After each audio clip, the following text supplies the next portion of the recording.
Leiam o livro Uma Exposição das 7 Eras da Igreja, de William Marion Branham.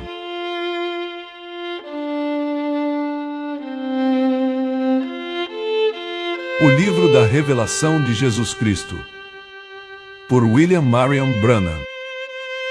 Apocalipse, capítulo 1, versículos 1 ao 3. Revelação de Jesus Cristo, a qual Deus lhe deu, para mostrar aos seus servos as coisas que brevemente devem acontecer. E pelo seu anjo as enviou e as notificou a João, seu servo, o qual testificou da palavra de Deus e do testemunho de Jesus Cristo e de tudo o que tem visto.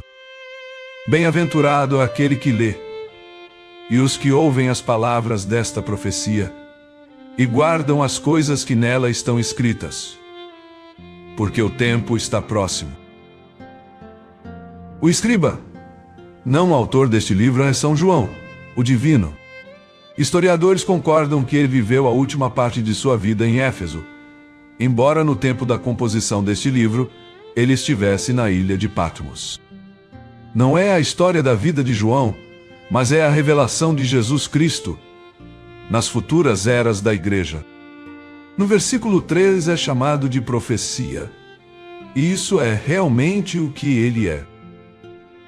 Este livro é usualmente denominado a Revelação de São João, mas isso é incorreto. É a revelação de Jesus Cristo, dada a João para os cristãos de todas as eras. É o único livro em toda a Bíblia que foi escrito pelo próprio Jesus, através do aparecimento pessoal, a um escriba. É o último livro da Bíblia, não obstante ele fale do princípio e do fim das dispensações do Evangelho. Agora a palavra grega para revelação é apocalipse, que significa desvelar. Este desvelar é perfeitamente descrito no exemplo de um escultor desvelando sua obra de estatuária, expondo-a ao espectador. É um descobrimento, revelando o que estava previamente escondido. Ora, o descobrimento não é apenas a revelação da pessoa de Cristo, mas é a revelação de suas obras futuras nas 7 eras da Igreja vindouras. A importância da revelação pelo Espírito a um verdadeiro crente jamais pode ser superenfatizada. A revelação significa mais a você do que talvez você se dê conta. Agora, não estou falando acerca deste livro de Apocalipse e você. Eu estou falando acerca de toda a revelação. Ela é tremendamente importante para a Igreja. Você se recorda em Mateus 16, onde Jesus fez aos discípulos esta pergunta: quem dizem os homens ser o Filho do Homem? E eles disseram: um João Batista, outros Elias e outros Jeremias, ou um dos profetas. Disse-lhes ele: e vós, quem dizeis que eu sou? E Simão Pedro, respondendo, disse: tu és o Cristo, o Filho de Deus vivo. E Jesus respondendo, disse-lhe: bem-aventurado és tu, Simão Barjonas, porque tu não revelou a carne e o sangue, mas meu Pai que está nos céus. Pois também eu te digo que tu és Pedro, e sobre esta pedra edificarei a minha igreja, e as portas do inferno não prevalecerão contra ela. Os católicos romanos dizem que a igreja está edificada sobre Pedro. Ora, isso é realmente carnal. Como poderia Deus edificar a igreja sobre um homem tão instável, que negou o Senhor Jesus e praguejou enquanto o fazia? Deus não pode edificar sua igreja sobre qualquer homem nascido em pecado. E não era alguma pedra situada lá como se Deus tivesse santificado o terreno naquele lugar. E não é como os protestantes dizem que a igreja está edificada sobre Jesus. Foi a revelação. Leia da maneira como está escrito: não tu revelou a carne e o sangue, mas meu Pai tu revelou. E sobre esta pedra, a revelação, eu edificarei a minha igreja. A igreja está edificada sobre a revelação, sobre o assim diz o Senhor. Como soube Abel o que fazer a fim de oferecer a Deus um sacrifício apropriado? Pela fé ele recebeu a revelação do sangue. Caim não obteve tal revelação, embora ele tivesse um mandamento. Portanto, ele não pôde oferecer o sacrifício correto. Foi uma revelação de Deus que fez a diferença e deu a Abel vida eterna. Agora você poderia tomar o que o pastor diz, ou o que o seminário ensina, e embora isto lhe seja ensinado com eloquência, até que Deus revele a você que Jesus é o Cristo, e que é o sangue que o limpa, e que Deus é seu Salvador, você nunca terá vida eterna. É a revelação espiritual que o faz. Agora eu disse que este livro de Apocalipse é a revelação de Jesus e o que ele está fazendo nas igrejas durante essas 7 eras. É uma revelação porque os discípulos, eles próprios, não conheciam estas verdades registradas. Não tinha sido previamente revelado a eles. Você se recorda que eles vieram a Jesus no livro de Atos e lhe perguntaram: Tu vais neste tempo restaurar o reino a Israel? E ele disse: Não vos pertence saber os tempos ou as estações. Aqueles homens ainda estavam pensando em Jesus como tendo um reino terrestre, porém era um reino espiritual que ele ia edificar. Ele mesmo não podia dizer-lhes acerca de seu lugar nele, pois o Pai não o tinha revelado a ele. Mas agora, após sua morte e ressurreição, e neste tempo particular em seu ministério medianeiro, ele é capaz de expor aqui, nesta revelação de si mesmo a João, o que sua glória e presença na igreja significariam e fariam. Nesta revelação ele nos diz qual é o fim do diabo. Ele nos diz como vai tratar com o diabo e lançá-lo no lago de fogo. Ele revela o fim dos maus que seguem a Satanás, e Satanás odeia isso. Você já notou como Satanás odeia 2 livros da Bíblia, mais do que todos os outros? Através de teólogos liberais e pseudocientistas, ele está sempre atacando o livro de Gênesis e o livro de Apocalipse. Nestes 2 livros nós encontramos a origem de Satanás, seus caminhos horríveis e sua destruição. É por isso que ele os ataca. Ele odeia ser exposto e nesses livros ele é exposto exatamente como ele é. Jesus disse acerca de Satanás: Ele não tem parte em mim e eu não tenho parte nele. O diabo gostaria de provar diferente isso, mas ele não pode. Portanto, ele faz tudo o que pode para destruir a confiança na palavra. Mas quando a igreja descrê de Satanás e crê na revelação do Espírito da palavra, as portas do inferno não podem prevalecer contra ela. Deixe-me apenas incluir aqui uma informação proveniente do meu próprio ministério, se você não se importar. Todos vocês sabem que este dom em minha vida é sobrenatural. É um dom através do qual o Espírito Santo é capaz de discernir doenças e os pensamentos dos corações dos homens, e outras coisas ocultas que somente Deus poderia saber, e então revelar a mim. Eu queria que você pudesse estar comigo e ver a face das pessoas quando Satanás sabe que vai ser exposto. Agora não é acerca das pessoas que eu estou falando. É que Satanás tomou o controle de suas vidas através do pecado, da indiferença e da doença, mas você deveria ver suas faces. Satanás sabe que vai ser exposto.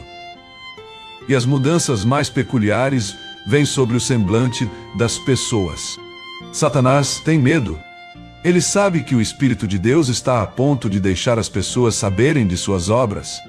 É por isso que ele odeia tanto estas reuniões. Quando nomes são citados e doenças reveladas, Satanás odeia. Agora, o que é isto? Não é adivinhação do pensamento, não é telepatia, nem é feitiçaria. É uma revelação pelo Espírito Santo. Esta é a única maneira de eu poder sabê-lo. É claro que a mente carnal chamará isto de qualquer coisa, menos de Espírito Santo. Deixe-me mostrar-lhe outra razão pela qual Satanás odeia este livro da revelação de Jesus Cristo na igreja. Ele sabe que Jesus Cristo é o mesmo ontem, e hoje, e eternamente, e ele não muda. Ele sabe isso muitíssimo mais do que 90% dos teólogos. Ele sabe que uma vez que Deus é imutável em sua natureza, então, ele é igualmente imutável em seus caminhos. Assim, Satanás sabe seguramente que a igreja original em Pentecostes com o poder de Deus, Marcos 16 em ação, É a verdadeira igreja que Jesus reclama como sua. Tudo mais é falso. Tem que ser. Agora recordem isso. Cristo na verdadeira igreja é uma continuação do livro de Atos. Porém, o livro de Apocalipse mostra como o espírito anticristo entraria na igreja e a contaminaria, tornando-a morna, formal e impotente. Ele expõe Satanás, revelando suas obras, a sua tentativa de destruição do povo de Deus e descrédito da palavra de Deus, até o tempo em que ele é lançado no lago de fogo. Ele combate isso. Ele não pode suportar isso. Ele sabe que se as pessoas obtiverem a verdadeira revelação da verdadeira igreja, e o que ela é, o que ela representa, e que ela pode fazer as maiores obras, ela será um exército invencível.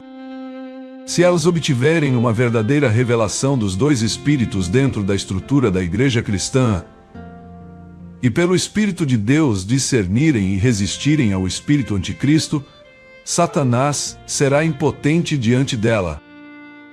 Ele será tão seguramente frustrado hoje, como quando Cristo resistiu a cada esforço seu para ganhar poder sobre ele no deserto.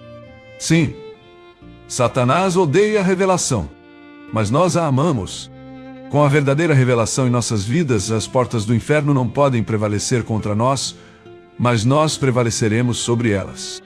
Você recordará que eu mencionei no princípio desta mensagem que este livro que estamos estudando é a real revelação do próprio Jesus na igreja e sua obra nas eras futuras. Então eu mencionei que é necessário o Espírito Santo para nos dar revelação, ou falharemos em obtê-la. Juntando estes dois pensamentos, nós veremos que não será necessário apenas um estudo normal e reflexão para tornar este livro real. Vai ser necessário a operação do Espírito Santo. Isso significa que este livro não pode ser revelado a qualquer um, exceto a uma classe especial de pessoas. Será necessário alguém com percepção profética. Requererá a habilidade de ouvir de Deus. Requererá a instrução sobrenatural. Não apenas um estudante comparando versículo com versículo, embora isso seja bom. Mas um mistério requer o ensinamento do Espírito, ou ele nunca se torna claro. Como necessitamos ouvir de Deus e nos abrirmos e nos tornarmos rendidos ao Espírito para ouvir e saber. Como eu já disse, este livro, Apocalipse, é a consumação das Escrituras. Está até mesmo colocado exata e corretamente no cânon da Escritura, no fim. Agora você pode saber por que ele diz que qualquer um que o lê, ou mesmo ouve, é abençoado. É a revelação de Deus que lhe dará autoridade sobre o diabo. E você pode ver por que os que acrescentassem ou tirassem dele seriam amaldiçoados. Teria que ser assim. Pois quem pode acrescentar ou retirar da perfeita revelação de Deus e vencer o inimigo? É simples assim. Não há nada com tal poder prevalecente como a revelação da palavra. Veja no versículo 3, uma bênção é proferida sobre aqueles que dão atenção especial a este livro. Eu penso que isto se refere ao costume no Velho Testamento dos sacerdotes lerem a palavra para a congregação de manhã. Veja você, muitos não podiam ler, portanto o sacerdote tinha que ler para eles. Contanto que fosse a palavra, a bênção estava lá. Não importava se fosse lida ou ouvida. O tempo está próximo. Anteriormente o tempo não estava próximo. Na sabedoria e economia de Deus, esta poderosa revelação, embora plenamente conhecida de Deus, não podia se manifestar até esse tempo. Assim aprendemos imediatamente um princípio. A revelação de Deus para cada era pode vir somente naquela era e num tempo específico. Observe a história de Israel. A revelação de Deus para Moisés veio somente num tempo específico da história. E ainda mais especificamente veio quando o povo clamou a Deus. Jesus ele próprio veio na plenitude do tempo, sendo ele a completa revelação da divindade. E nesta era Laodiceia, a revelação de Deus virá em seu devido tempo. Ela não se atrasará, nem será prematura. Pense nisto e considere-o bem, pois estamos hoje no tempo do fim.